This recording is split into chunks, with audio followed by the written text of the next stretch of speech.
Welcome to Cosmic Comics, Games and Collectibles, your zen of geekism. We carry comics old and new, magazines, toys, games like Pokemon, Magic, D&D. Want Godzilla, Ultraman, Star Trek, Ninja Turtles, Funko Pops? You'll find it all here. Shop our Cosmic Sound Room and pick up a record or two. Enjoy our Comic Coffee Lounge with a cup of Sasquatch coffee or a delicious menu item while geeking out over a super cool movie on our big screen. Come by and say hello to Maui. Cosmic Comic, Games and Collectibles. Superman loves us, and so will you. Hi everyone, Daphne Lage here. Join Nita Lanning and me on the Ragin' 2 The Vlogs show, where we talk about everything, nothing, and all the bits in between. Looking for hour-long conversations about indie comics, social media marketing, and crowdfunding, with the occasional rant and story time? Head on over to the Ragin' 2 channel on YouTube, Mondays through Fridays at 11 a.m. Eastern to join in the chat. Hit the button.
I am RJ Carter, Senior Managing Editor here at CriticalBlast.com, Chief Envelope Licker for Critical Blast Logistics, Myopic Proofreader for Critical Blast Publishing, and I answer the phones for Critical Blast Consultings. And I'm just about this far away from setting up Critical Blast Legals because we simulcast on YouTube, which is probably where you're watching us, and on Facebook, which is where UMG thinks they own our jingle. Yeah, the one that says your favorite podcast is Critical Blast. Yeah, UMG thinks that's theirs. So they block us every single night. And I go back and I, contest every single one of them. That's going to be fun. I have not lost one yet. And that's with actual borrowed music. I haven't lost them. So we'll see how it goes with actual music that we own. It's ours. We made it. Tonight, we're not going to talk about music. We're done talking about music. We're going to talk about comic books because that's why you're here, right? The independent comic scene that you can get through crowdfunding and sometimes other places. This is the first. This is the first time that I've talked about technically the same comic book 3 nights in a row. But Roland's always got something different with his comics. The Silverline comics have, I'm used to them being flip books where it's like, hey, you read halfway through, you flip it over and you get another full comic from the other direction. This time he's added to that. Now it's 3 books. There's no way to flip it 3 times. I don't think. If there is, Roland will figure it out. But to get into their science fiction extravaganza 80-page giant comic with 3 stories, let's talk with Roland and Jeremy tonight. Guys, how are you doing? Hi, good. How are you? Well, I'm doing this well. There you go. I'm like, here's to you. Yeah, I can't wait till I'm no longer at work. Oh, look, I'm at work again, and I'm back at the podcast area. Yeah. Aren't the 2020s great? Yeah, I was gonna say, I feel you. This is. I'm on campus sometimes, but this is the other time. This is my classroom right here. Oh, that's a great. Is that a green screen, or do you actually have all those long white These are actual real books. I can reach into them and pull stuff out. Yeah, it's I don't have anywhere else. That came out. I don't have anywhere else to pull put the them. wall down on you? Right. Yeah. That would be that would go viral, yes, but we don't want to see it. Yeah, it's funny because usually on the first day of class, it's usually something that my students will ask me. They'll say, "What if they don't know comics?" Right? They're like, "What is all that behind you? Are you in your basement?" I'm like, "No, I'm in the spare bedroom that serves as my this is my office now." And then, but the ones who know are like, they're like, "Are all of those full of comics?" And I'm like, "Yes, indeed they are." Yes, no, you can't borrow any of them. Yes, that's right. I've got like 25 long boxes in my basement in St. Louis, and my son will go through them. I'm like, I don't care. There's one rule: take the tape all the way off and throw it away. Yeah, and they don't leave the room, right? Yeah, well, they leave the room because he's 14. So, yeah, and they're comic books. He's reading comic books at 14 for the same reason some of us were reading comic books at 14. And they need to be read. They need to be read. They need to be read. Yeah. Read a lot of Warlord when I was 14 years old. You mean like this right here? Just like that one right there. I remember asking my father at 14 years old, showing him, because he was reading them too, and he was in his upper 30s. Like, I have no idea what keeps those costumes on. Right. And it ain't gravity. He didn't even look up from what he was reading. He said, "Ink, son. Ink." Ink. That's great. Maybe I like super that glue. Yeah, a little bit Super? of that. Some spirit gum or something. Oh, super. I wasn't even in my super mode. I was in the Warlord area. But I talked about that a couple of times this week already, where I remember reading comics. You could go in one session from reading Superman to reading Jonah Hex to reading Sergeant Rock to reading Ghost Stories to reading Warlord, and not miss a beat. And it was just like such a rich panoply of genre, and that they all worked well in comics. And now it's I'm told it's still there. I'm shown it's still there. I just don't feel it when I try to read them anymore. And I don't know why I miss that. But the old ones are still there. I think I have theories about that, and I think it's because what you think about it. What you just mentioned, those were all DC books, right? So, Well, yeah, they were. So you read your DC books, and it felt like, even though they were different, it felt like they were all kind of family, right? Yeah. And now I'm guessing you're kind of like me. I'm going to guess, right? And that I still read science fiction. I still read superheroes, but it's not Marvel and DC anymore. So I read science fiction by this person or people here. I read some superheroes by this person. And so they don't have that like all together sort of family feel. They're good stuff, but when you read the DC books, right, it all felt like it belonged together. That's my theory. Even if they weren't, but then there were the times that they did come together. Mm-hmm. That was when 14-year-old me got all giddy. I'm like, oh my God, it's the Justice League comic, and Jonah Hex is on the cover. What's going on? Yeah. My favorite was Jim Aparo drawing Sergeant Rock and Batman on the cover of Brave and Bold. Keep drawing the cover, or Rock dies. It's like, I don't know. Right. Jim Aparo with a gun to his head. Good stuff. Yeah. Well, and I think that's part of what the bigger companies do that smaller companies can, is that you have, when you're a young reader, you kind of have in the back of your mind, Jonah Hex could appear in a Superman comic. He could, right? Yeah. I mean, he could. Whether it makes sense or whether he does, that's a different question. But he could. There's a fun series going on now from, I think, Image. I haven't read yet, but a relative of mine it's called Crossover, and basically has a crossover from all the different publishers. Like basically all the comic characters actually coming into the real world. And you actually see these characters from all different comic publishers in one place, in one series. Yeah, and they crossed over into the real world, so they get to play with that title a little bit. Ha, that's pretty cool. I hadn't seen that. I got to check that out. Yeah, I think the first time I found out that Jonah Hex was really in the DC universe, he didn't cross over or do anything like that. His body did, and it turned out that he was in a museum. He'd been shot by. He gets shot by somebody. That's his future. He gets shot, and some carnival barker taxidermies him. Oh no! Yeah, and he's just there. And it was a Batman story, and the bad guys are running off, and they trip on something, and in true comic book world fashion, the stuffed Jonah Hex's gun is loaded. He calls it a dam, and Jonah Hex gets the last bad guy. That's funny. He's stuffed.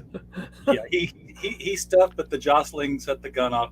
Yeah, that's how things get set up in comics. Alan Moore did a Swamp Thing story with a werewolf involved in it, and she impales herself in a grocery store supermarket on a display of kitchen knives, which they're in a block, and the block is designed such that the handles fit into it, so the knives are all sticking out. It's like, that's the most unsafe display I've ever seen. But it looks neat. That's the important part. Yeah, but it looks cool. It's comic books. Yeah, like I said, as soon as you see it, that's Chekhov's gun. You're like, those knives are going to hurt somebody somewhere in the story. Right.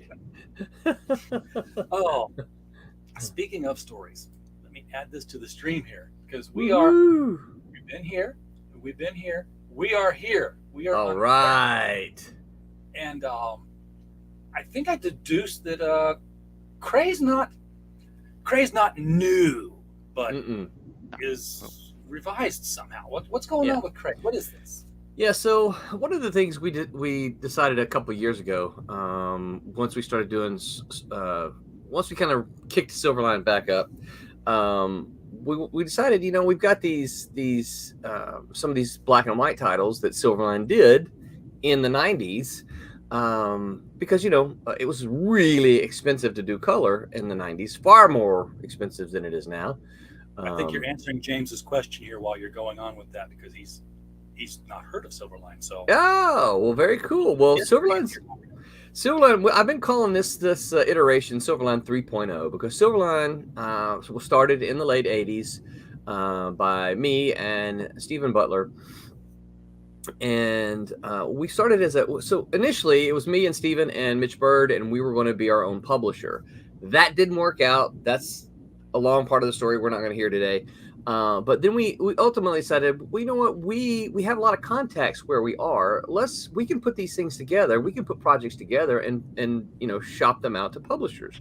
So Stephen and I kind of partnered up and did that. And Silverline was a packager at the time, and we packaged a lot of stuff for Malibu. We did some stuff for Aircel, for Adventure, for Caliber, way back in, like I said, in the early 90s. I got hired at Malibu. Stephen got hired at Marvel to draw Silver Sable, and so Silverline just kind of went away. Fast forward to, I'm working as an editor at Marvel. Marvel declares bankruptcy. They fire 400 people. I am one of them. Right after I bought their stock, I caused it. You did it. I did it. No, that year, Roland, I decided to get into the stock market. I just hit 30. I'm like, it's time to invest. I put money into, in 1 year, Marvel Entertainment Group, Levitt's Furniture, LA Gear. Blew them all up. I've never seen 3 companies declare bankruptcy in succession so quick. I wanted to take my statements to other CEOs of smaller companies and say, if you give me $5,000 a year, I will never buy any of your stock. or who do you want me to target, right? Exactly. Yeah. For $10,000, I'll go buy somebody else. Yeah. So after all that happened, I decided that, you know what, I now have knowledge that I didn't have, in the late 80s because, we were inspired by the Turtles and what they had done is partly why we wanted to do our own thing. And we just didn't have the resources. We weren't quite sure of how to do it. We could make the comic book, but we couldn't get it to market.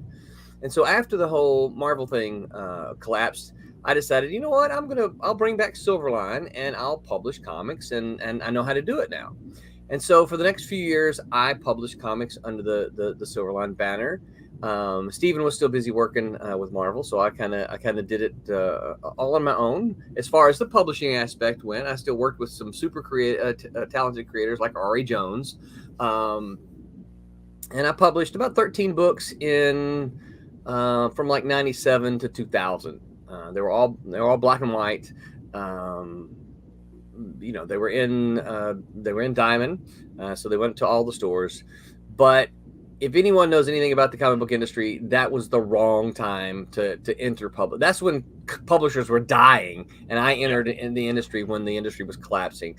And much to my chagrin and to my wife's anger, we lost a lot of money. And so I called it quits in 2000. I just said, we're done. I'm done. Comics apparently don't like me. And so I'm done. So that's when I went to school, got another degree, started teaching, which is what I do for my day job now. But then several years ago, I guess probably around 2014, something like that, I dabbled again, and I'm like, man, this was fun. That's right. I like comic books. And so I started doing it again, just kind of, on the side, part-time, doing that kind of stuff. And then your wife found it. What's that? And then your wife found out? Well, no, I did it with her permission. She's like, so at first I was just writing, right? So there's really not a whole lot of, when you're writing for somebody else, you're not really risking anything except for your time. And so I was, I wrote a Huckleberry Finn adaptation. I wrote a Wizard of Oz adaptation, and that was just my time. I didn't have to invest any money in that. And so, but once we started talking about, publishing again, she had one rule, and that was just don't lose money. And thankfully, print on demand, we use Kablam. Print on demand had been created, and so the printing game had changed. I didn't know, I knew what it was, but I didn't know a super lot about it. And so I just started exploring. I said, what is print on demand? How will that affect me? How will it affect books that I print? Just started asking all kind of questions about what that does and how it's different. I will tell you this, if print on demand technology did not exist today, I probably would not be making comics. Because you got to print a lot of books. When you go the traditional route, you got to print a lot of books, which means you got to come up with a lot of cash to get those books printed. And I'm a teacher. I don't have that kind of cash laying around to print books and stick them in my garage. Print on demand, I can use crowdfunders. I can get the money that we need to print and ship the books. And then when it's all said and done, I haven't lost any money because the crowdfunder paid for what we needed. Right? Yeah, the combination of print on demand and crowdfunding coming at the same time has really, well, there's an explosion of new talent out there that absolutely access before. Yeah. And so so after doing that a little bit, we started yeah, right. After doing that, some of the creators, Dean Zachary, who did Cat and Mouse, the volume 2 Cat and Mouse with me, Dean Zachary and Barb Kalberg said, well, why don't you start Silverline again? And my first reaction was like, no, I don't think so. I don't really want to do that. It's a lot of work, and I lost a lot of money last time, and so they kept on at me. And I'm like, okay, well, here's the deal. If I'm going to do it, I got to have some help. So Barb is recently retired. She spent the last 20 years as an accountant. Well, guess who keeps the books for Silverline? Barb does. Yes. So, so I turn everything over to her, and I like it because, as working with so many different people, one of the things I've seen frequently is people are worried about transparency. Well, I see your Kickstarter made, $3,000. How come you're sending me, $92.75? And so there's always that question of, am I being taken? And I get it. I've been there, right, as a freelancer. So I like this because I turn everything over to Barb. She generates reports, and we send those reports out when we, when we can make some money. And for me, it's full transparency. Not trying to hide anything from anybody. So that's kind of how Silverline 3.0 got to be here. Yeah, But- transparency is so super important. I mean, even when I ship books for people, Yep. When I send the invoice, I'm like, here is the full thing. Here's the money that I make from doing Right. this. Here's Yep. the cost of your Gemini, your bag and your backer, the tape, the label, and then postage. So Yeah. and Yeah. nobody's ever complained. They're like, yeah, that's exactly, because I tell them before they start their campaign, this is what it's going to cost you to ship this. So Yeah. make it a little bit more. Right. Yeah. And I think when you can show them, right, they're not when you show them exactly what it is, then they're not going, oh, well, you took me for money. They're like, okay, I see here's your report. I got it. You tell I them what it understand. costs, and they say, yep. I left the back door open tonight, Roland, and our neighbor walked right in. Pops, how you doing? Hey, Pops! What's up? What's up? What's up, Pops? Hey, man, Silverline is all over the place tonight. I was just watching Mike Barron on your show. What's going Yeah. on, man? Yep. Mike Barron's all over the place, man. Yeah, well, He is. We're dude's publishing got his Mike fingers in Barron. everybody's pie. Oh, What are you doing with my Baron? We are, in fact, if you look, first of all, folks watching the show, if you look below the video, the link to this Kickstarter is the first thing you're going to see. The second thing you're going to see is the link to The Devil You Know Better, which is the anthology that Critical Blast Publishing, remember I said it at the beginning of the show, other umbrella company. We published this, 20 short stories by different authors about people's encounters with the devil. Two of those authors happen to be Mike Barron and Hart D. Fisher. And Cool. I am working with a printer to see if my vision can become a reality before I start off a Kickstarter that says, hey, here's what we're going to do. Right. I want to do this. We're going to do this. I just have to find the right printer in a limited hardcover edition. Ooh. Which will be a little bit bigger, which will be signed by Mike Barron and Hart Fisher. And for every $500 that we hit as a milestone, there will be one of the stories will get a full page introductory illustration by Stefano Cardacelli. So Nice. I've already paid for 2 of those, so we've got to hit 1,000. With a text novel on a Kickstarter, what are you going to show? So I'm Yeah. like, I've got pictures. So, and I got a little Mike Barron news, too. what you got, Pops? Mike Barron is writing the introduction to Enter the Cromniverse. Serious? What? That's big Yeah. stuff. So When did that cool. happen? It just happened, bro. Things just happen. It's like I get humbled every day. That's all I can say. It's like, Baron is cool. yeah. Yeah.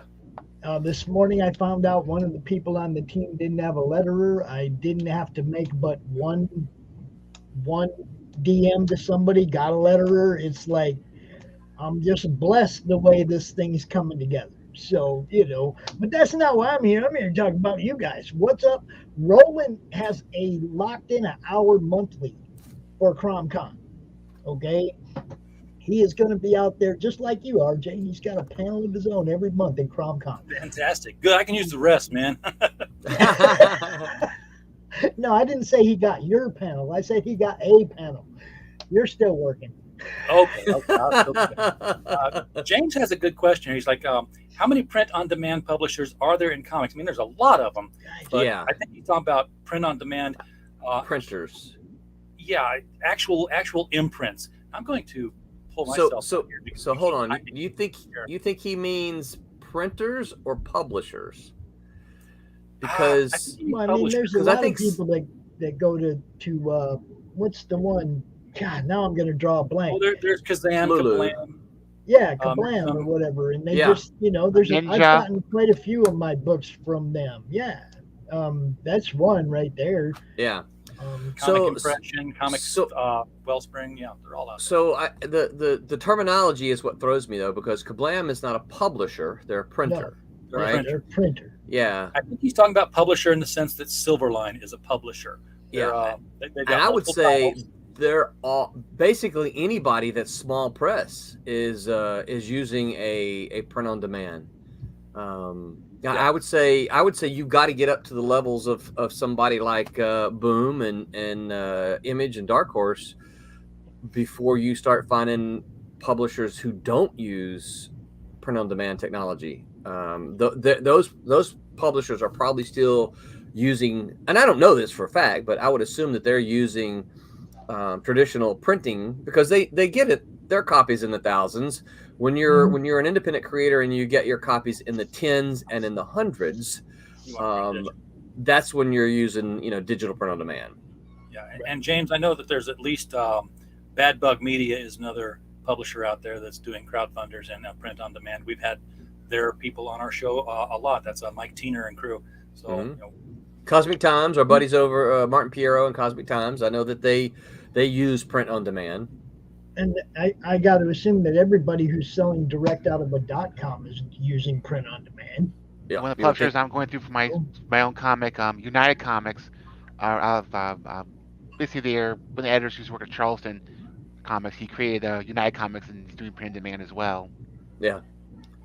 It's just it's one of those things. To make a long story short, if you're using traditional printing, they have a minimum print run, and I don't know what they are today, to be honest with you, because I haven't looked, but I can't imagine they're going to be too much lower. But back in the day, you could there you go, you had to order 3,000 copies of a black and white comic, or you had to order 5,000 copies of a color comic. Now, if you're ordering, let's say 3,000 copies of a black and white comic, if you're getting it at 50 cents a piece, that's $1,500 you got to come up with just to pay for the printing. Okay. Right.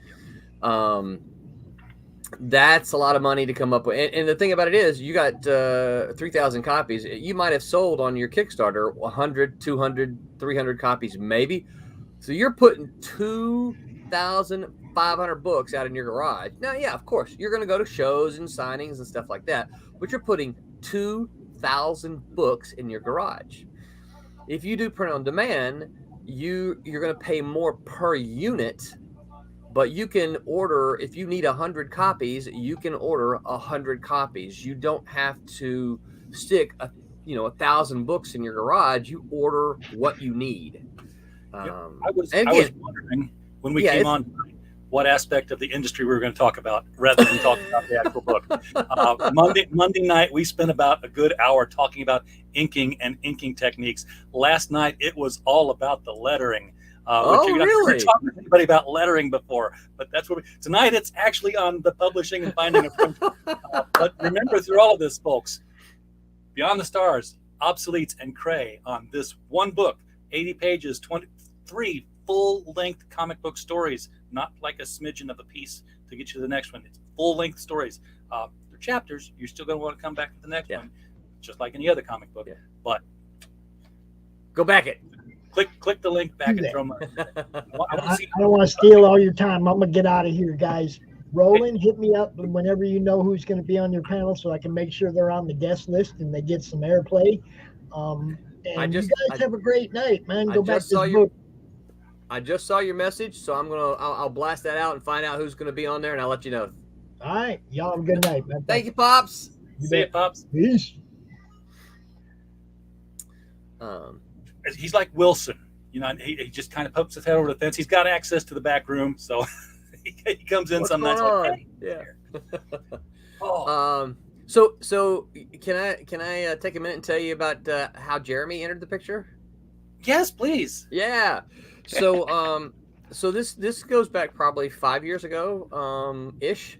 And after I had kind of made the decision that I was going to, once I had learned about print on demand, I'm like, I can take my old comics and I can color them and I can reissue them, because one of the things that my experience in comics has taught me is that there's still a lot of people who don't like black and white comics. There's a lot of people who will pick up a black and white comic and flip through it and go, and they just don't like black and white comics. Now, between me and you and whoever's listening, I love black and white comics. I am a fan. I love to look at the art and the line work. Jeremy, I know that you're a colorist, so I was about to say that colorist is going to have to defend that. So. Yeah, Marvel put out a whole line of black and white comics. I those essential ones. So I would Yeah. say I love those because I can scan those in and use them for practice coloring. Yeah. So, so that's that. That's what I started saying is like, hey, I can take some of these and I can find, maybe somebody who is interested in coloring, not in a huge hurry kind of thing. And so I started poking around, and I'll be honest with you, Jeremy may have to help me out here. I don't remember exactly how I met Jeremy, I remember. but I'm gonna guess he probably posted something of his colors, and I said, "Hey, I like those. I'm gonna send him an email and see if he has any interest in coloring comic books." Close, close. Okay. It was on the Facebook groups on I forget which one exactly, but you posted for basically saying, I have projects looking into starting or I'm going to be working on. Looking for anything artists, inkers, and so forth. Yeah. Potential projects.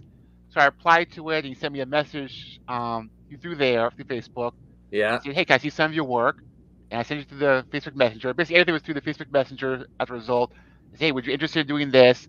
There's nothing paying, but we'll work out the details later for that. Are you interested in show me what the KREY stuff would be? Mm-hmm. And basically went from there. And I think you chose it, didn't you? Didn't you say, hey, I don't remember. I have a memory of sending you 2 different books and saying, I need both of these colored. Which one would you rather do? And you said, I like the KREY. I'll go with that. That's more interesting. So, yeah. So that's been, and of course, Jeremy. Again, this is going on about 5 years ago. I can say longer. Well, maybe. Yeah. Well, no. The thing about it is, I even told him right up front. I said, "Look, I'm not in a hurry. Take your time, do what you need, and pay. If somebody comes up and offers you money for a gig, take it. Don't decline work because you're working on this. Because I'm not sure exactly. I know that I want to do this, but I'm not sure exactly what I want to do." How and what I'm going to do with it. I knew that I wanted to make it happen, and I knew that I want to collect it into a trade and have my KREY trade in full color. So I know that. I just didn't know how I wanted to get there. I just wasn't sure about how to go best to try to raise some money to pay Jeremy, and how to introduce it to a new audience kind of thing. Which I don't think that's a big problem because I don't think that there are very many people who remember. There are a few. I get the. I will say, couple of at the emails. comic book store near me, the owner actually does remember it. I showed him Really? on it. He said, "Oh, I remember that." That's cool. Oh.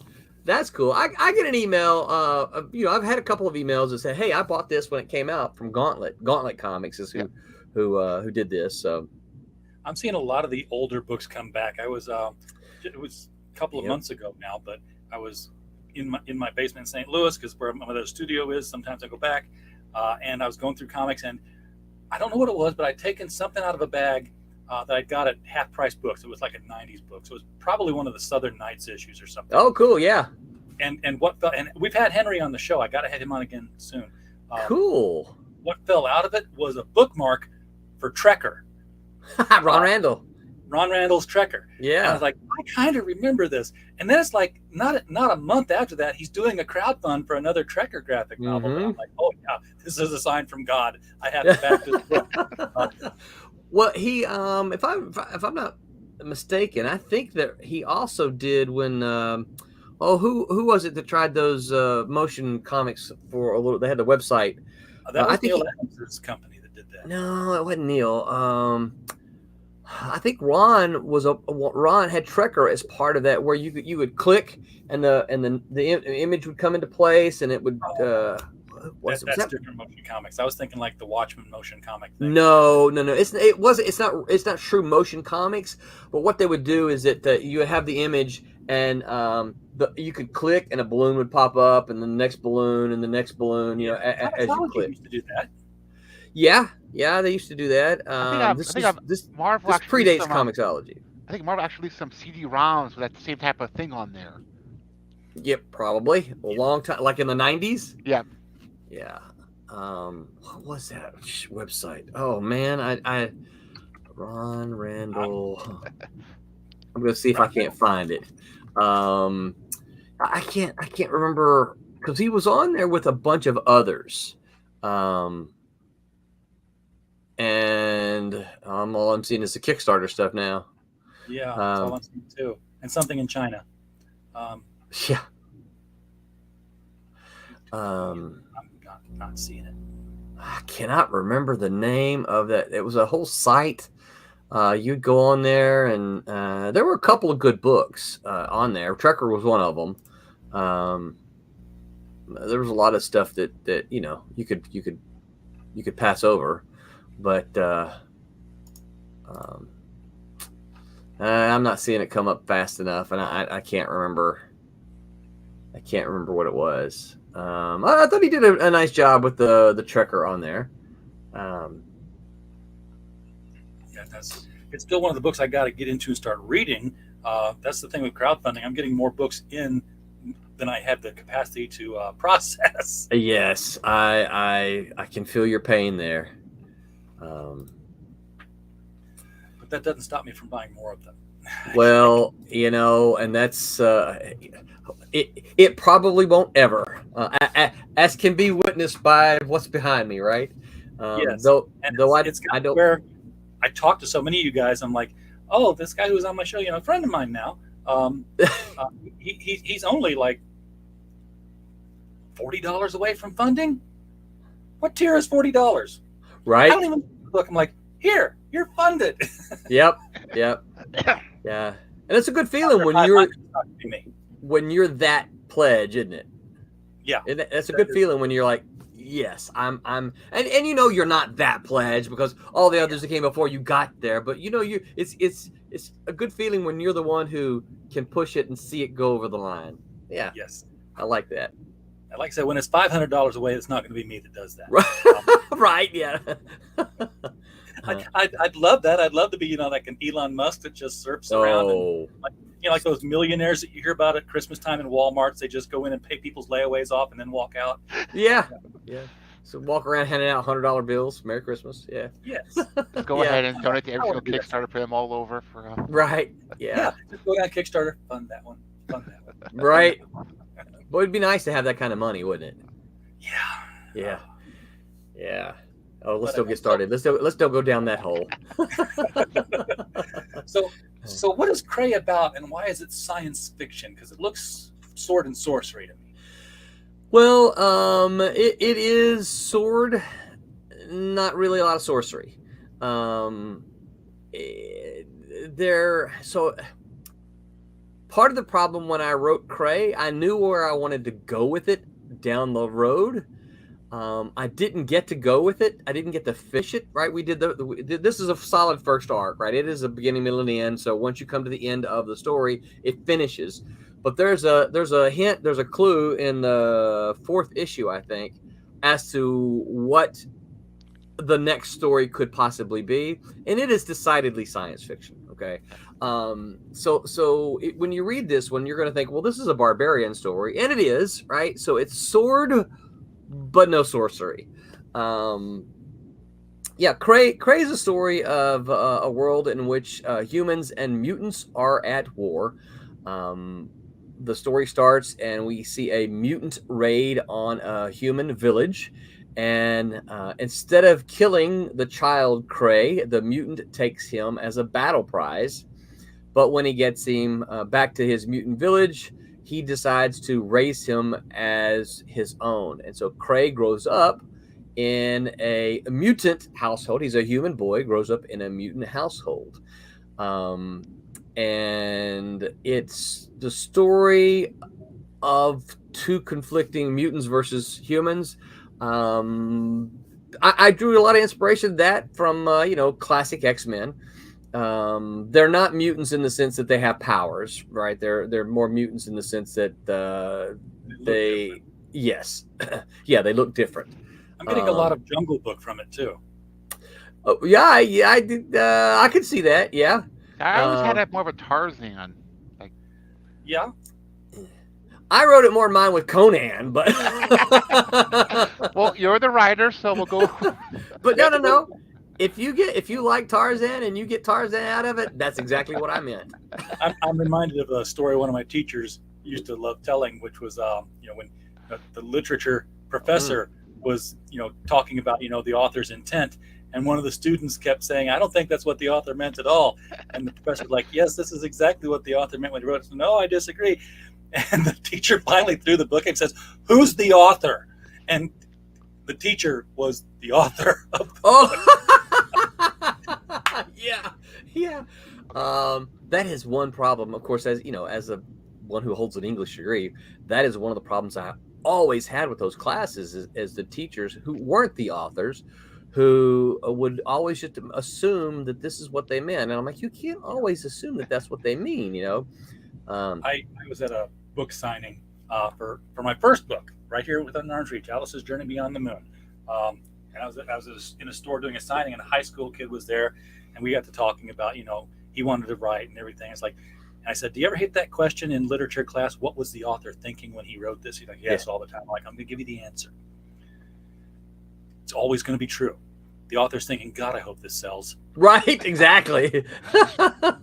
Yeah. You write that on a test, you cannot be proven wrong.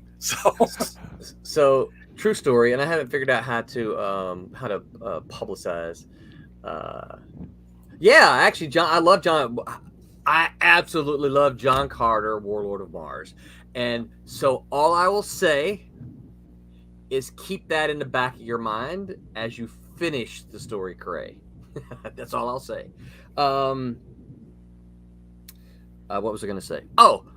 So about a year ago, I got an email, just a random email from someone I didn't know. And they said, "Hey, I read your short story." And they told me the name of the short story. And then they said, "Can I ask you some questions about it?"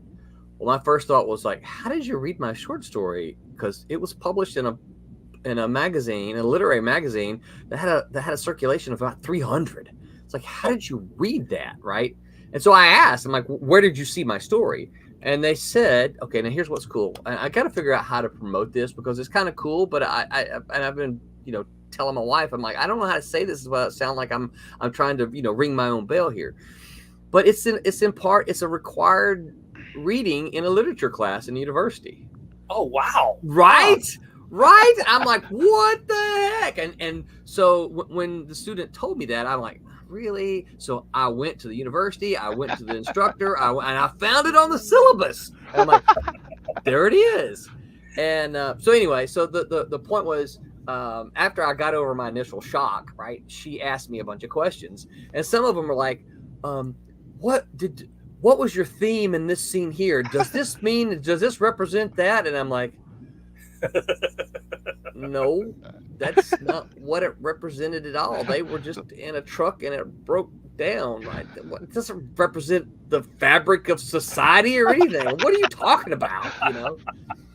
The truck was a metaphor for right, and I'm like, no, it was a truck.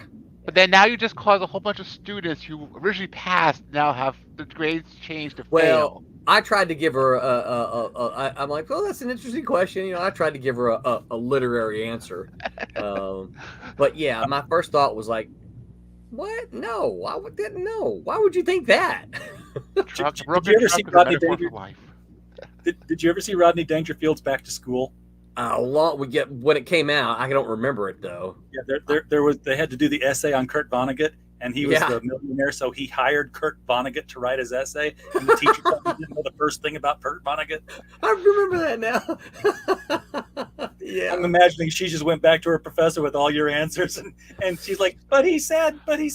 Right? Yeah, I know. That's why when she told me it was for an assignment, I'm like, well, I can't tell her this is stupid. Why are you asking this? But so I tried to give her some literary answers. But yeah, it was kind of funny. I hope to get there someday. I don't think anybody's going to put the destroyer in any syllabus, though. But I got to tell you, I was completely taken aback by it because, it's not unusual. I mean, not super common. I don't get them every week, but once every third, fourth, fifth month, somebody randomly emails me with, "Hey, I picked this up. I wanted to just tell you I liked it, or I have some questions," right? So it's not a big deal. But you've got a good backlog of stories that you've done. Well, I've been writing since the late '80s, and so, but when she mentioned that story specifically, I'm like, okay, how did you see that? It's like that story in particular. Where did you see that? So it was one of those. Is like if she had said, "Hey, I picked up your Huckleberry Finn adaptation in the library," I'm like, because that's usually where it's the adaptations that folks will email me about. But this one was like, what? Where did you see because the story is titled "Broken Down Truck," and I'm like, where did you see Broken Down Truck? Where was that? So no broken down trucks in KREY. No broken down trucks. So KREY is a 5-issue miniseries, and this is for the first issue. And I will tell you this: Jeremy has just recently finished number 5, so the rest of them are ready to go as soon as we can find calendar time to kickstart them. So for those who might be thinking, "Oh, I don't want to back another Kickstarter that they may not finish," the book is done. Obviously, the black and white artwork was done years ago because it was printed in black and white, and Jeremy's is finished with the colors. So we just need calendar to get to the rest of it. So So how is this going to continue on? I mean, is Beyond the Stars and is the Obsoletes, are they all 5-issue stories and you're going to do 5 80-page giants, or is there like this an introduction and then branch out? So Beyond the Stars is 6-issue miniseries. I think Obsoletes is 3. Obsoletes is 4. Beyond the Stars is 6. Obsoletes is 4, and then KREY is 5. Okay. So I would love to tell you that the next Kickstarter will have Beyond the Stars 2, Obsoletes 2, and KREY 2. That's not one book, right? It's one stapled together. Yeah, it's one. I have a sample over there. It's one giant size. It's a giant size comic, right? And it's got 3 distinctly separate issues in it. In fact, one of the things we've done on the Kickstarter is I had some people say, I'm really only backing it because my buddy Wes is he's the writer of the Obsoletes. I don't really want these other comics. I'm like, well, that's part of the way we're doing the crowdfunder. So what you can do is you get the giant size book with the Kickstarter exclusive cover.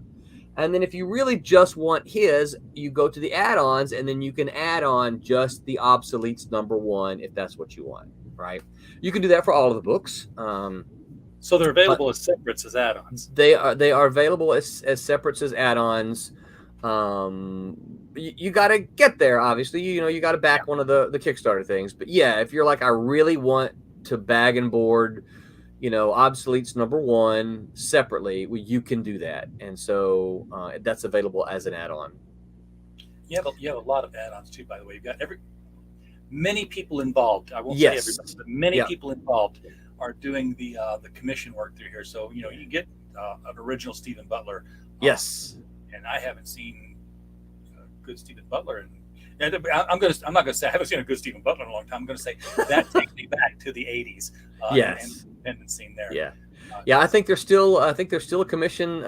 Stevens went pretty quick. There's still a commission left. The last time I looked, Aaron still got a commission left. Let's see who's Jose still got a commission left. Haley commissions are gone. All of those are gone. So.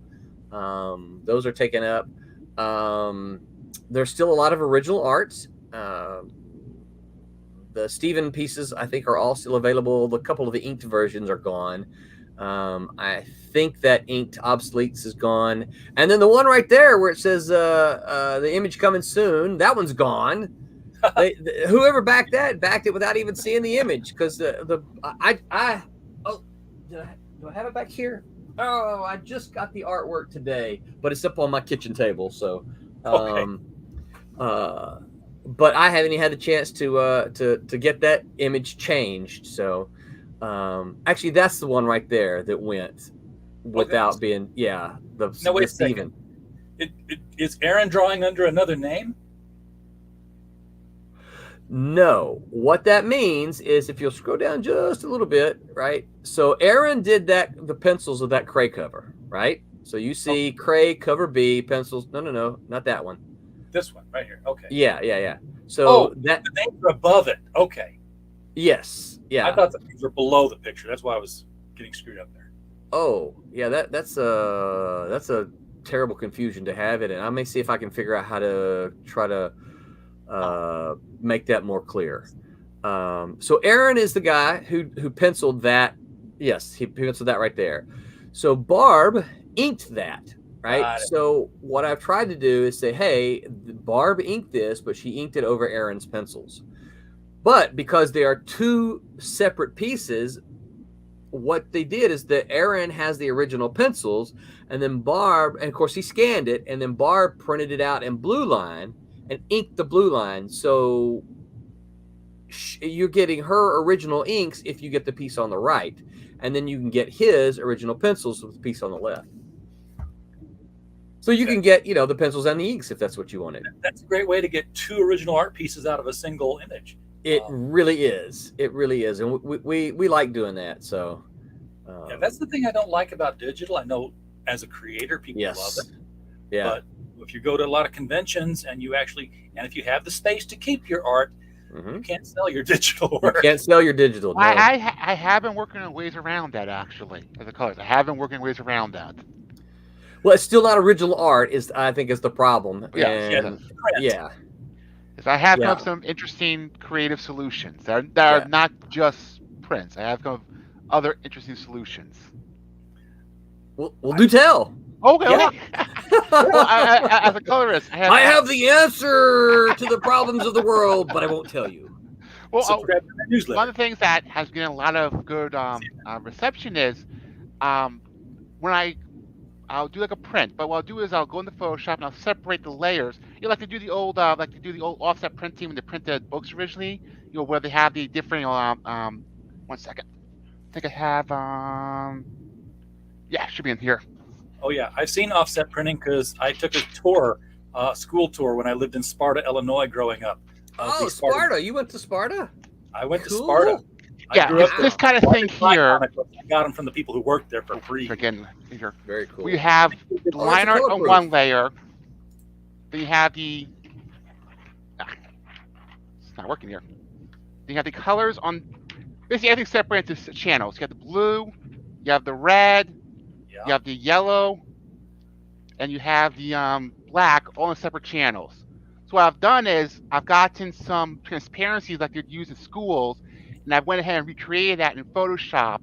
Then what I do is I get a shadow box, and I'll then recreate the printed images through the four transparencies in the shadow box to create a 3D effect that when you look at it from the side, you can see all the separated layers. When you look at it head on, you see the full color spectrum all at once.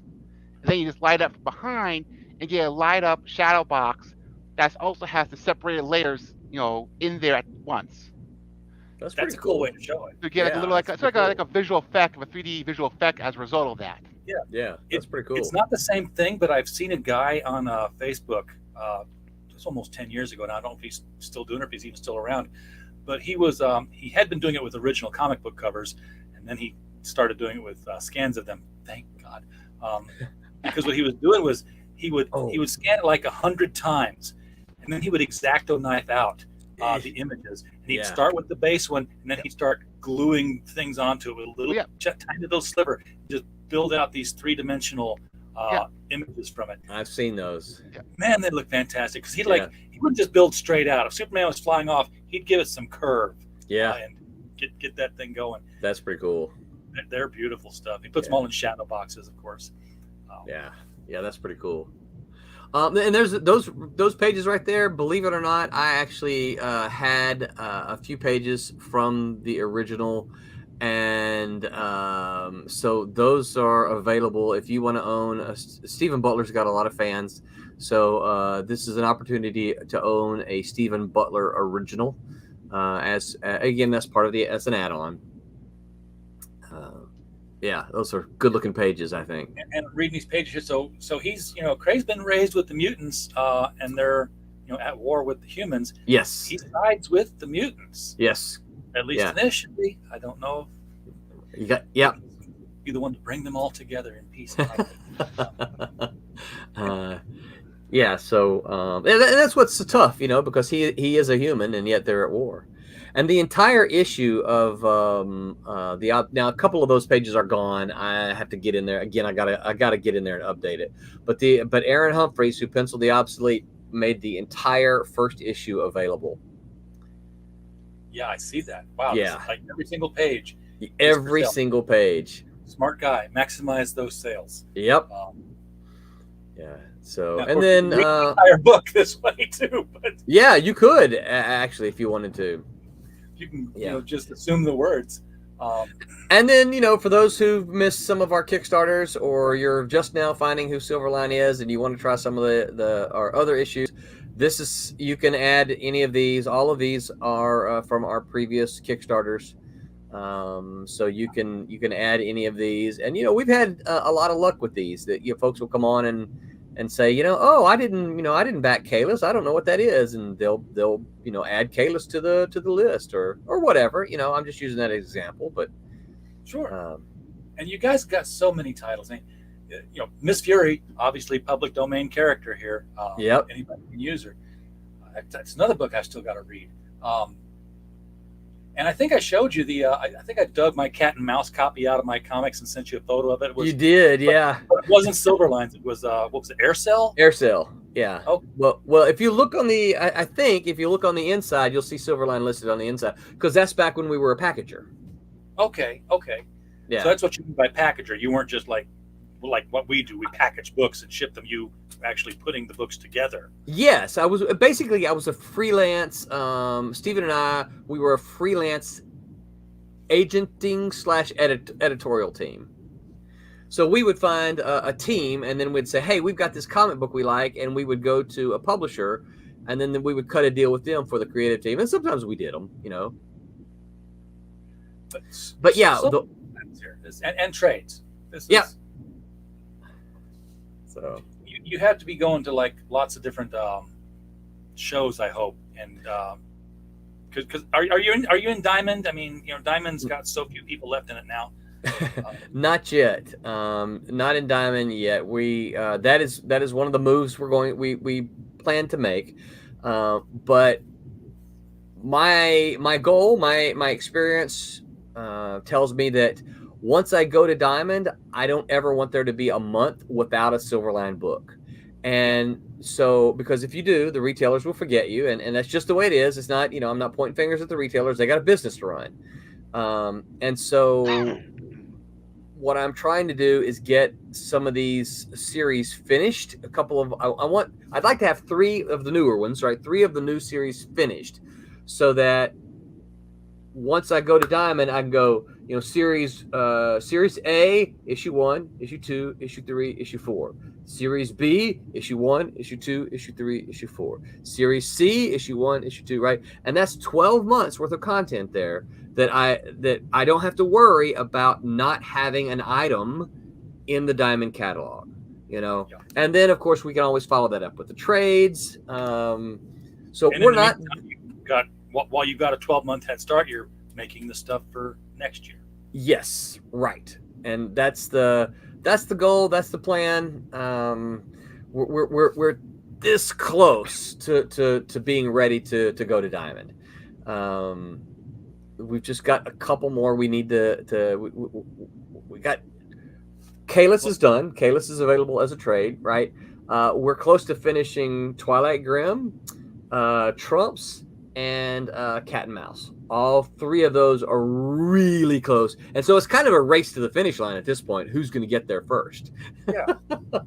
Yeah, and of course, if you don't go Diamond, there's always Lunar. There's always Simon and Schuster now, or not Simon and Schuster. Penguin. Random House. Yeah. So I have not looked at Penguin House. Like I can just pick one out and. Yeah, I have not looked into them at all. I don't know what their policies are for floppies and that kind of thing. So I just partly, but just because I'm not ready to get there, I haven't I haven't explored there yet. I do plan on it though, because I want to be anywhere and everywhere that will carry our books. Yeah, and I'm trying to help people get there too. That's part of our shipping thing. Is we've got a catalog, all the overstock. I tell people, okay, you've got leftover books here. I tell them to overship because take care of damages, take care of in demand stuff. I still get orders through Twitter DMs like, hey, I got 2 more to ship out. Here they are, and I tag them and send them out. Yeah. But I've also put them all in a catalog, a PDF catalog with retailer prices that the creators have agreed upon. Mm-hmm. And we are so very close to pulling the trigger on that and just launching an email barrage to about 2,000 comic shops of this catalog of crowdfunded books that they can only get here. Wow, that's pretty cool. It's I'm nervous about it. Yeah, I'll bet. I mean, putting a catalog together is one thing, because it's like, here's the cost of the books. I'm like, the thing is, how do I know how to tell them how to calculate the shipping cost if I don't know how many books they're going to get? Yeah. It's like, because some of these books are like heavy trade paperbacks and some are floppies. Yeah. So I can't say, well, 3 books is probably half a pound, 6 books is a pound. Work with their packaging is roughly about this. Right. So I basically say, call. Right. Call with your order, and we'll tell you what the packaging cost is going to be. Wow. Yeah. You'll need to figure out, because a lot of them won't want to call. So you'll need to, and I don't have the answer. You'll need to figure that out so they can, And it's not like there's a website either. I mean, it's just a PDF catalog. You get to the end of it, there is a page at the back that you can fill in. But that's really cool. I hope so. I hope it works out. Yeah. But it needs to have a lot more titles in it than what it has right now to really be successful. And for that, I need to get a new place. I'll send you a message. And we can talk. Cool. I talked to someone earlier in the week, and they were talking about retailers and crowdfunded books. And we have a retailer tier. My local retailer here is very supportive of us. He almost always orders books. I need to get on him, send him a reminder, because he's not backed this one just yet. But one of the things that this conversation had included is that this guy said retailers tend not to want to get your book if it made over $10,000. And I said, so tell me why. Why is that the case? He says, well, if you did over $10,000, you have a big reach, right? You reached a big audience. If you didn't have that many, well, chances are you didn't get their customers. So if your Kickstarter only did $3,000, $4,000, $5,000, well, you probably didn't hit any of their customers. He said, right, what the retailers are looking at and considering is if you had a really massively successful campaign, probably all the people who wanted the book that would shop at their store already have it, and so they don't want to order it and take the chance on it. But if you had a smaller Kickstarter, there's a chance that they can take those and get them into new hands. And you know what? Minimizing the actual size of the buying audience, but yeah. So it was an interesting. I'd never heard that before, so I'm like, well, that's kind of interesting. It's interesting. $10,000 is a lot of money. Yes. I'm not going to walk away from a pile of $10,000. But if you look at a campaign that made $10,000, and then you look at the number of backers, you're probably going to be looking at about 210 people. There's a lot more people read comics than that. Well, yes. What we did. Let's see if I got the highest number I ever had for one of my campaigns was 222. We did not get $10,000. Hold on, I'll tell you. The highest number of backers I had is 221, and that campaign brought in $5,686. Okay, so just double the number of backers, and call it easy math that way. So still 400 people. Yeah.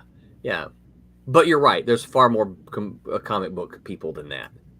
If I'm just pulling up a random one here. I'm just going to take it right off the front page. Here's one made $64,000, 942 backers. Yeah. That's I mean, I would assume they're thinking books like Berserker, you know, Yeah. that everybody backed. So if you're a retail store, yeah, unless you're going to offer me something that the crowdfunder didn't, I'm not ordering a Berserker because everybody already has it, you know. Now that's an interesting approach, because normally the retailer tier, what they offer is a cheaper price for a multiple pack. But if you could say, hey, the retailer packs come with a trading card, Right. or just something that, like, Oh, yeah. no other pack comes with this thing that's going to come with the book. That could be an inducement. Yeah. Yeah. Yeah, because then you'd have people who, oh, I bought it off of the Kickstarter, but I didn't get the one that has that. Right. Even if it's a different cover, Mm-hmm. something like that. So yeah, And then they got to go to their retailer to try to get it. exactly. Yeah. Or eBay. Yeah. Or eBay. Yeah. Offer them a giant KREY standee. there you Dude, go. I would love to have a KREY standee. Who is it? Max DeVille offers the big standees on his campaign. So like Mary Machine Gun and Teenage Ninja Bimbos. Ninja Bimbos versus Outer Space Zombies from Outer Space. Probably left something out of the title on that one, but Yeah. it just came out. But he always makes a 6-foot cardboard folded standee of one of the characters. What? Wow. Check out Mary Machine Gun if you see it out there. Or what? I may have to. Huh. Yeah, I'm familiar with Mary Machine Gun, but I may have to reach out to him. I don't remember the standee, but I may have to reach out to him, see where he gets that. How cool would that look to have a KREY standee at the convention? You know? Yeah, absolutely. Just take one of Steven's pictures, like Like that one right there. yeah, or Yeah. what was right here? That cover. Oh, The cover yeah. would be cool. Yeah. But I was thinking of the actual story down here, where right here, Oh, yeah. Yeah. because you got unrestricted shot of the entire body, and Yeah. you just color that, and it looks like he's already reaching out to this, like, you want to buy this book. That's right. That's a great one. Yeah. Are you on Facebook, Roland? Yes, sir. All right, I will make the hookup right after the show here, because we're actually already over an hour, but who's Oh, counting? wow. Man, time flies. I never count. I mean, I tell people they're an hour show. Had Bill Willingham on here 2.5 hours later. We're Wow. we're I talking. love Bill Willingham. Elementals is one of my all-time favorites. Yeah, I loved having him on. We did a show last Saturday because Lucifer Storm was joining us, and he's in the UK, and I'm like, I'm not going to have you be up at 2 a.m. on a show. By the way, Andrea, get him on Saturdays from now on, so he doesn't have to be up at 2 a.m. I told him so. I'm going to tell Roland that you don't have to do this at 8 p.m. on Eastern time anymore. Yeah, well, I was part of the problem was trying to coordinate the teams, right? So it wasn't just him; it's Mike Belcher, who is in Eastern time zone, right? And the weekends aren't as, if I remember correctly, the weekends aren't as easy for Mike to do. So it's one of those having to juggle, right? Having to juggle everybody. Well, we brought on Lucifer at noon on Saturday, and because he was doing his book Ed Gein Demon Hunter. Mhm. Like Ed Gein, I know who to have on if we're going to talk about Ed Gein, and I brought Hart Fisher on to talk with him. Yeah. 4 hours later, What? Oh my gosh! 4 hours and 8 Jack and Cokes later, we were still talking with Lucifer and Hart, and it was a lot of interesting things came out of that, and one of them is an experiment we're going to perform, because Lucifer has a crowdfunded book that appeals to horror fans, and Hart Fisher runs a horror network with 22 million subscribers. Good grief! Think about your little video for your campaigns not running on Kickstarter to people who are already buying comics, but running in a horror element where people who love to watch horror movies are like, oh, they make horror comics? Mm-hmm. Oh, that's We're try that out and see what happens. yeah. I think that's a great idea. I have a little fun fact for you for Bill Willingham, though. So, well, there's two. I'll give you the first one in case it doesn't go over well. So, you read Elementals? Long time ago, I can't Okay, remember yeah. anything about So it. I'm a big fan of Elementals. As I was breaking into the comic book industry, one of the first pitches I was able to successfully navigate was a Vortex miniseries. Vortex being one of the Elementals, and so I wrote the Vortex miniseries. Now I didn't know the relationship that Bill had with the publisher at the time. I did not know, and it was also drawn by Stephen Butler. Oh, cool.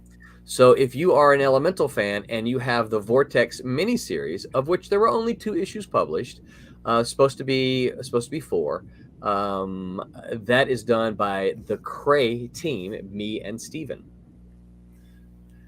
I don't remember who colored it, Jeremy. I'm sorry. That was a tumultuous publishing relationship going on at that time. Yes, it was. So here's the other story, which I absolutely love. So, a lot of small, particularly in the 1980s, small press publishers, independent publishers were notoriously bad about paying creators. Okay. Yeah. Kamiko and Andrew Rev owed Bill Willingham, and I'll say his name because I don't care, owed Bill Willingham money. All right. And as Andrew Rev was wont to do, he said, check us in the mail. Check us in the mail. Check us in the mail. And Bill Willingham at the time lived down in Texas or Oklahoma. I forget exactly. I can't remember exactly where he's from. I think it's Oklahoma. That's where he was. I think that's where he was when I met him. But he got that from Andrew Rev for a long time, and he wasn't sending the work in. But he was owed this money. So he gets in his car. He drives to Chicago, which is where Kamiko was located. He walks into the offices and says, "Give me my money." And Andrew Rev says, "Oh, I don't have that kind of money." Or no, he pulls out a checkbook and starts to write him a check. Bill Willingham says, "I'm not going to take a check because it'll just bounce, and I got to get all the way back to Oklahoma, whatever." And Andrew Rev says, "Well, I don't have that kind of cash here." Bill Willingham looks around. You got to remember the time now. Looks around and sees a fax machine, grabs a fax machine, yanks it out of the wall, and says, "Fine, I'll take this then." Now, fax machines were pricey in the 80s, okay? So it's not like he just took a $40 machine, right? He took a really pricey machine. And of course, Andrew Rev was like, no, you can't take that. I need that. I got to have it. And he says, "Okay, well, then I need cash." And he said, "What you're going to do is you're going to walk to the bank with me with your check. You're going to cash that check, and then you're going to turn around and hand me cash." So Andrew Rev, or I should say Bill Willingham, escorts Andrew Rev, fax machine under his arm, to the bank, and has Andrew Rev cash his check and pay him the money. Well, at least there was money in the bank to do that with. Wow. Yeah, I used to work for, I got started in this business right around 1998, 99, writing comic book reviews for a website that's no longer around. Yeah. It went down. During the crash. Yeah, during the crash. And it was one of these things where, like, a friend says, "Hey, this website's, looking for writers. We're in a writers group. You like comics? They're paying like $25 for a comic book review." I'm like, wow. Really? Yeah, it was good. I was like, I can buy a comic book, write a review, get paid $25, take the $25, cut it in half, save half, take the $12, buy 2 comics, read those 2. And by the time it was done, because they were publishing my stuff, I was owed like $2,500. Ooh. But the checks that were coming in, I would take them straight to Bank of America, which wasn't my bank, but it was his bank. And they were like, "Yeah, there's no money behind these things." Whoa. Because I got tired of them bouncing. And finally, the only way I got paid off from that was he had a, what do you call it, a stock ticker. He had an overarching company, and I had a small claim suit for the $2,000 that was owed. Yeah. And then the story came out, said, "Hey, that this guy's selling his stock ticker to another company that's going to have a similar name." So I reached out to that guy, said, "Are you assuming the debts as well?" He's like, "What are you talking about?" I'm like, "Well, I got a lawsuit against." Like, "Do you have a lawsuit against the company, or do you have a lawsuit against?" I'm like, "Well, it's against this company, DBA this, DBA this, DBA that, 4-letter code." He's like, "Let me call you back." 5 minutes later, the guy who owed me the money called me back because the guy was no longer going to buy his thing if there was any debt attached to it. Of course. And I was like, look, this is real easy to work out. I'm a comic book fan. You own a great big store. It's like, you can give me things at retail that you paid wholesale for. So we cut it in half, and I got like $1,000 in cash, and I got some really cool statues. Oh, like, cool! This is all I ever wanted. Okay, yep. Come on. Yep, that's pretty cool. That's very cool. It's a funny business. It is that. You guess you have to do some very creative negotiating sometimes. Yeah. Yeah. I mean, like, I had a day job. I wasn't starving, thank God. But it was like, I did the work. You owe me money. Yeah. And then, especially if they tell you they're going to pay you the money, right? That's the thing. The worst I had was I did a couple projects for someone. They kept saying, "I'll give you the money. I'll give you the money." I got to the point and said, "Okay, he's clearly not going to give it to me." Tell you what, I said I was doing their project for him. I started doing the project for him, like I said. Halfway through, I stop and say, "You're not getting the rest of it until you give me the money." The thing is, he already had deals in place with licensors for this specific project. Yeah. So he had half the stuff, and he had to fill the agreement with the licensors. So basically, he'd be the one getting in trouble there. Said, "Though, now I also want a little pay raise too at the end there." Use it for leverage as best you can. Herrenberg's taking care of us with the links in the chat, as he always does. That's why I gave him the wrench. Got big love for Herrenberg. Yeah, absolutely. Yeah, but that was my start, and when I quit there, and the site went under, and he went to jail for some. Whoa. Yeah, but it had nothing to do with comics. And it was white collar, so I'm not gonna say it was mine. It was white collar stuff. So where are you geographically? I am on top of a mountain in northwest Arkansas, about 40 miles from Bentonville. I'm in Eureka Springs, Arkansas. I think I knew that. You know what? I'm a Razorback fan, right? Oh, who pigs hooey? You're from Conway? Guess Comic Conway. I was there. I was a guest there probably 4 or 5 years ago. Yeah, I used to live in Conway. This is my hat. Oh, go Hogs! Yeah, dude, I am a Razorback through and through. Do you know? So I know where you. Do you know where Piggott, Arkansas is? I've heard of Piggott. I think I've been through Piggott. So Piggott is one of those places that it's really hard to go through because it's not in the way of anything. Yes, you know what I mean. Kind of like Eureka Springs. You don't really go through Eureka Springs, right? I mean, you're kind of headed there. Do you know where Jonesboro is? Oh yeah. Okay, so Piggott is about an hour northeast of Jonesboro. If you head northeast out of Jonesboro, you're headed towards the Missouri Boot Hill. Yep. Piggott is literally 5 miles from Missouri north and about 10 miles from Missouri east. It is right there in the Boot Hill on the state line. I'm technically in Holiday Island, Arkansas. Okay. Which used to be Eureka Springs, still has the same zip code, but it's been cut off. I'm right here on Table Rock Lake, near the Golden Gate Bridge, our Golden Gate Bridge. It's a suspension bridge. But if I can go to Missouri without leaving the neighborhood. Right. It's the border just cuts right there. You know where Donovan, Missouri is? Oh yeah, that Call of the Wild used to be there. Yeah, yep, I sure did. Yeah, I got all kinds of aunts and uncles live up there. So yeah, it's and you ever been through Flippin'? Yeah. I worked with a team that was from Britain at another IT shop. We were all contractors, and they learned I was from Arkansas. Like, I drove through Arkansas one time, and I drove through the town of Flippin', and I had to stop. And I had to get my camera out and take a picture in front of this church, because here's this church, great big sign in front of it, big as life, the Flippin' Church of Christ.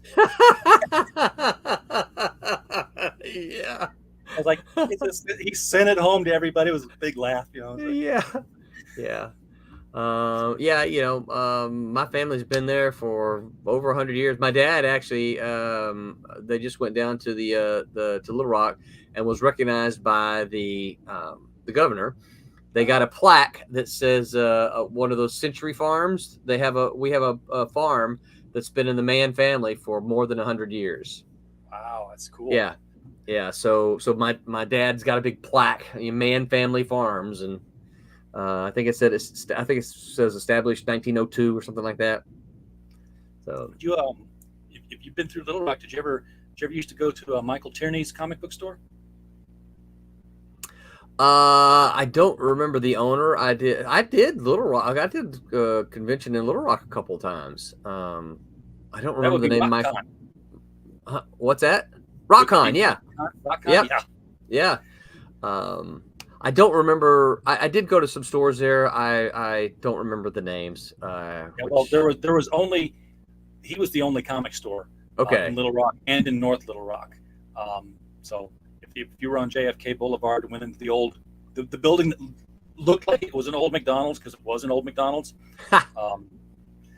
and he still had the drive-through window. He had it sealed up. I'm like, you should be selling comics out the drive-through window. No kidding. Especially Yep. with COVID. Oh yeah, that would have been perfect. Yeah. Now he closed that. He closed it up. He closed them both up because of COVID. COVID put him out. Wow. So sad. Arkansas didn't have the buildings closed, but Diamond quit getting him his product. So, yeah. You can't sell it if you don't have it, right? He went mail order. He's on our show every other Saturday night now with the LCS guys when we talk to retailers about what's going on the retail front of things. Man, I may have to look him up. Yeah, I absolutely love Arkansas. If I could find me a job in your neck of the woods, I would move in a heartbeat.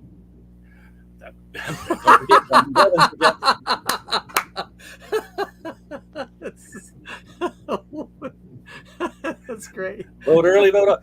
Arkansas politics are funny. One of the governors, I don't know when this was, and this was before my time. I had one of the old timers tell me this one, but the standing governor was running against somebody, and the day before the election, he had a press conference, and he said, "My opponent has been known to masticate in public and procrastinate with his sister," knowing full well that nobody would know what those words meant, but they sounded dirty, and knowing that his opponent couldn't get ahead of it in time. Like, I have chewed my food every once in a while in restaurants, and I put things off with my sister now and then. Right. But technically all true. That's funny. But and he won the election. So are you from Arkansas? No, but I got transplanted here about off and on. I've lived here now. Okay, so on the books is legislation of how to actually pronounce the state name. Do you know that? I did not know that. Yes, because there was the great debate in the Arkansas legislature. Is it Arkansas or is it Arkansas? Right? It is actually on the state records. It is Arkansas and not Arkansas.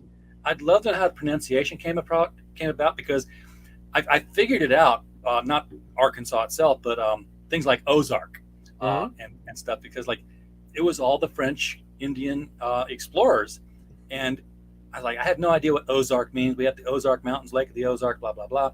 And I'm driving one time through Northwest Arkansas, a little bit south of here, and towards Fort Smith.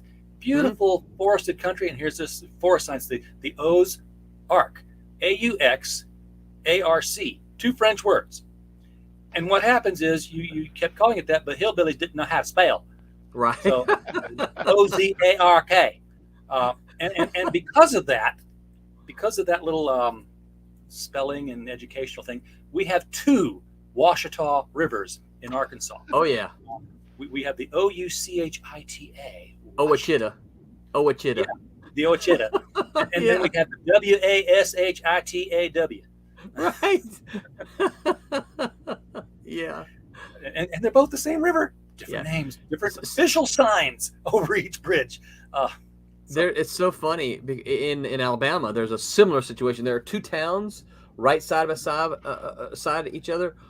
They're both. Let's see if I get this right. They're spelled differently, but they're both pronounced Guin. So one of them is Guin, and the other one is GU-WIN. Gu-Win. So one of them's Gu-Win and one of them's Gu-Win, but they're said the exact same way. Look it up, Gu-Win, Alabama. I'm checking. I'm checking that now. I've got Gu-Win, It's Alabama. it's just south of Florence. We lived in Florence, Alabama for a while, which is where I went to school at UNA to get my master's degree. So yeah, Gu-Win.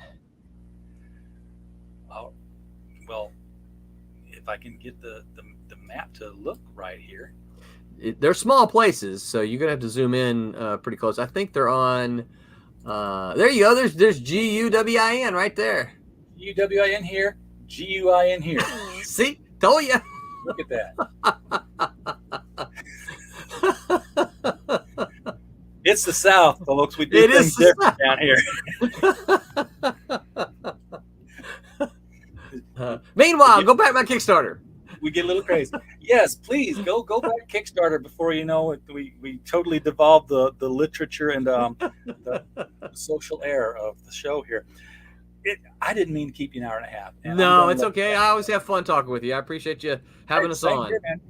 We'll have to get you. We bring guests on the LCS show. I'd love to have you on and just chew the fat. Oh, that'd be fun. The retail industry and stuff. Sure. We'll do that soon here. Next time Okay. we get one set up. It won't be this Saturday. Saturday after. Well, I'll put it on my calendar here and make a note to call you. Okay. Roland, Jeremy, thank you so much for bringing your book onto our show 3 times in a row. That was fun. Thank you for doing that. It has been fun, and I've had fun conversations. I mean, I know a little bit about the book, but I know a whole lot about inking and lettering and printing now. Well, I already know the dates for my next one, which is also going to be a 3, and so I will hit you up with the dates, and we'll see if I can't. We'll see if those days are free for you. We'll run a blog. Oh, I am the least watched, most talked about channel on the internet. So, folks in the chat, while you've been here, thank you so much for sticking around and watching this. If you are watching this on replay, do pay attention to the link below the video. That is the link that will take you to this Kickstarter. 11 days to go. Still got a ways to go to hit that 5,000, Yeah. folks. So we're coming out of the plateau and into that last week spike. You get. We didn't talk about the dollars on this one, but it is a good deal. Where is the basic tier at? Because I jumped straight from digital to retailer pack. It's the very next one after the retailer pack. Yep, there you go. $20. Oh, so there's still a few early birds left. Oh, that's good. Which was for the obsoletes cover. So, and then after the early birds are gone, yeah, there you go. $25. $25, 80-page comic, 3 full comics in it. It's a good deal.